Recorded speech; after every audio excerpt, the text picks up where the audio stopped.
Welcome to another video, everybody. Whether you have been training for years or you are brand new to the sport, competing in jiu-jitsu can still be a nerve-wracking thing, and believe it or not, most people who train jiu-jitsu don't ever compete. I know a lot of people who have been training for like 5 or 6 years and have never done a single tournament. I will always maintain that competing is one of the best things that you can do to improve your game, and win or lose, you're going to get better. But if you're going to compete, you'd rather win. So here are some things that you can do to help prepare for your first tournament. And side note, a guaranteed win is showing up in your new Epic Roll gear. And I guess we could call it a double gold when you use our code podcast15 at epicrollbjj.com to get 15% off of any order. Rash guards, shorts, gis, belts, t-shirts, hoodies, whatever you need, Epic Roll has you covered. Make sure you follow Epic Roll on Instagram at epicrollbjj, and definitely tag them in your Epic Roll gear when you post your picture on the podium after your first tournament win. epicrollbjj.com, coupon code podcast15. Now let me help you bring home some gold.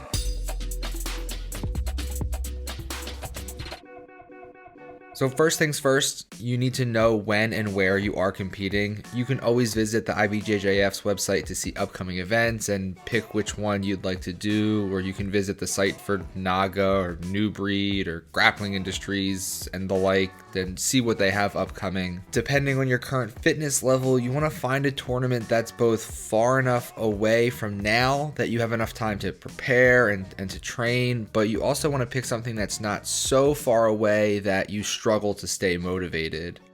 I personally like the 8 to 12 week timeline because it gives you time to work out the travel if you're going to be competing somewhere far from where you live, and it also gives you enough time to get into the proper shape and the proper form from a training camp. So what's the difference between training camp and just normal training? Well, I'll get there in a minute, but once you've found the tournament you want to do, register for it. Don't put it off. Don't do the let me train for a bit and if I feel like it in a few weeks, I'll sign up. You won't. You'll find some reason not to compete, and you won't train with the same intensity that you would have had you registered. And eventually, after a few weeks go by, when you think of it again, you'll justify to yourself, well, I haven't been training hard enough, so I better not do it. Just sign up as soon as you find the one you want to do.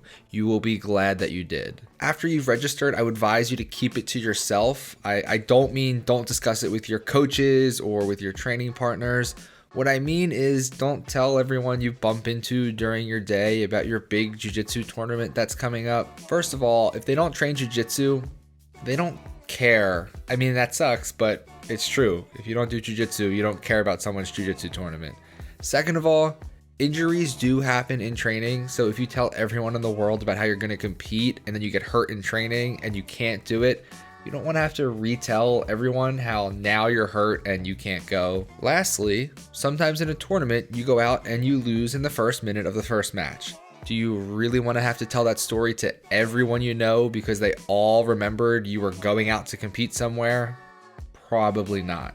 Work hard in silence and let the results speak for themselves. Plus, don't put all that pressure on yourself. Everyone knows I'm competing, I better win or else I'll be embarrassed. It's a bad thought to have to deal with on competition day. When you are in training camp, it should be different than your normal rolling up to the gym just to get some rounds in. Training needs to have a specific purpose. When you're going to compete, there is a measure of self-analysis that you need to do and something that you should do before you enter into training camp. What is my game lacking? If I see myself winning, what do I see as my most likely way to make that happen? If I see myself losing, what is the most likely reason I would be losing? Questions like this can help you identify what exactly you need to work on. In roles with lower belts, put yourself into positions that you struggle to escape or into scenarios where you feel like you might be at a disadvantage. I say do this with the lower belts because your roles with the higher belts should be intense rounds where you're treating them like hard competition rounds.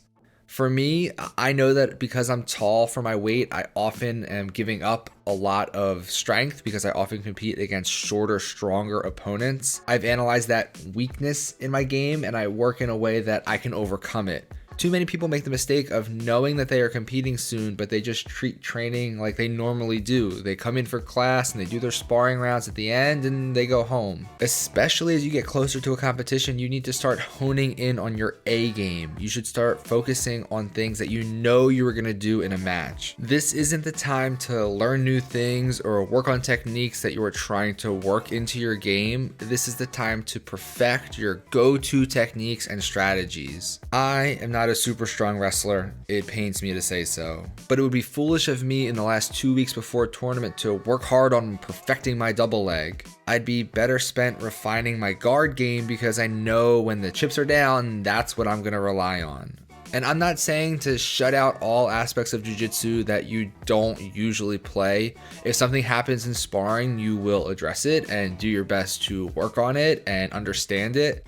But your drilling time and your rounds with the lower belts should be spent on the things you know you're going to use. You are trying to perfect things, not learn new things. Another mistake people don't realize that they are making is not sparring enough. I like to go into a tournament knowing I put in as many rounds as possible. Every round you spar is another round in the bank of experience. Yes, training is different than competing, but wouldn't you rather have rolled as much as possible before you compete rather than showing up and thinking, well, I probably could have done a little bit more here? All I'm asking is do one extra round after class. If possible, do one no time limit sub only match. I love these types of rounds. You get to a point in rounds like this where it goes on and on and on and you're completely exhausted. These are the moments where you can truly make big leaps forward in your game.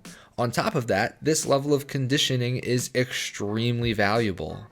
Speaking of conditioning, don't neglect your strength and conditioning.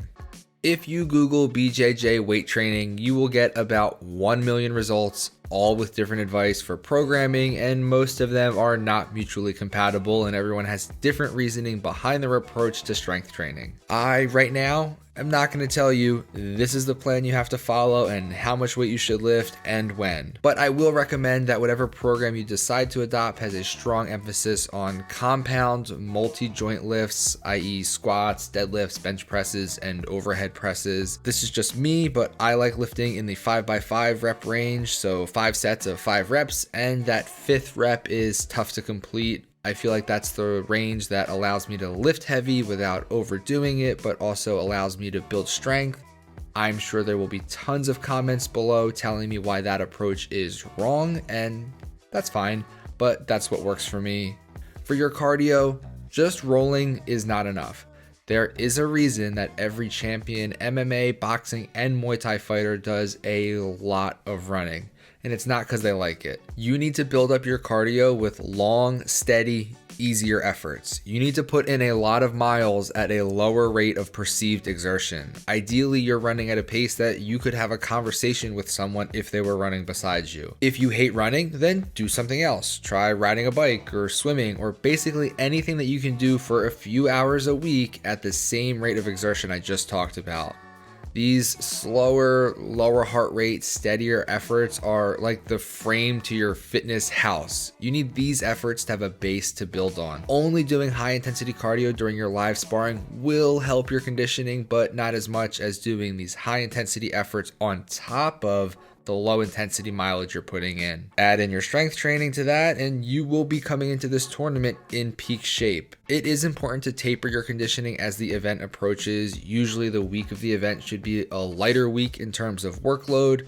You're still gonna roll and spar, but if you lift at all, it should be lighter than normal and your running should be pared down as well. You don't wanna show up on the day of the tournament sore and tired from a week of hard training. You want your body to be fresh for the competition and free from tiredness and soreness. Here are a few tips for you for the day of the tournament.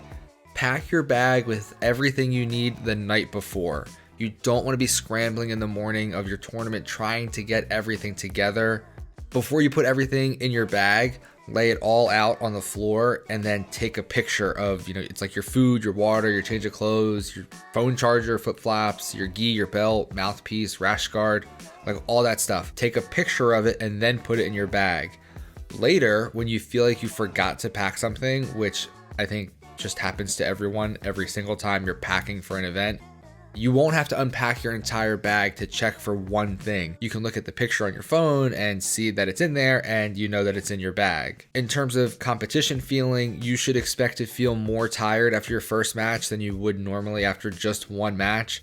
Adrenaline is a hell of a thing. You're going to be doing everything all out 100%, and even if that's how you always train, a tournament match is just different. You can probably do 20 rounds in training and feel okay if you're conditioned, but those rounds aren't the same as a tournament round, and this is okay. If you are aware of the fact that you will feel more tired, it won't be a shock to you and you won't freak out and panic. During your matches, you should be aware of the time. Too many people don't mind the score/time and then end up in a desperate need of a score to stay alive, but they don't realize that until their coach yells out 30 seconds and we need 2 points, and by then it's probably too late. You don't have to look at the clock every 5 seconds, but you should have a general idea how much time is left and know what the score is. It shouldn't be a surprise whether you won or lost after your match if there was no submission. You should know what the score is when the clock hits 0. When the clock hits 0 and you've won your gold medal match, please don't celebrate like you're a world champion unless you just became a world champion. If you just won a world title, then you can do whatever the hell you want. So I just spent about 10 minutes telling you all of the things you can do to help you prepare, and what I'm about to tell you next might undo all of that, but here goes a story. Several years ago, I went to California to compete for the IBJJF No-Gi Worlds, and I also registered for like a smaller local tournament the following weekend after No-Gi Worlds, just because a lot of my teammates were competing, so I figured if I was gonna go watch, I might as well compete. I had both tournaments booked, but No-Gi Worlds was my focus, and I trained extremely hard for that tournament. I did almost everything I talked about just a few minutes ago, and I lost. I lost quickly. I lost in the first 2 minutes of the first match. I made a stupid mistake and I got guillotined, and that was that. It was over. And even though the match was quick, I somehow managed to end up with an umbilical hernia that needed surgery. So that was a big bummer and not the best trip out there. I came back, and even though I was in pain and I needed surgery, I figured I might as well compete anyway at the smaller gi tournament the following weekend, which you shouldn't do. Don't do that. I don't recommend it if you need surgery. The idea of, well, I can't hurt it more, you can, so just take that into consideration. The gi tournament that I wasn't focused on, that I didn't train specifically for, that I didn't time my conditioning peak to, and I was injured to the point of needing surgery, that's the tournament that I won. The reason I'm telling you this is because even if you are the most prepared you can possibly be, you can still make a silly mistake on the day of competition. And even if you are ill prepared to compete, you can still turn up and win. Sometimes all the preparation in the world isn't enough on the day, and sometimes you can do no wrong no matter how little work you put in. But with that being said, I would choose to be as well prepared as possible if I'm going to compete.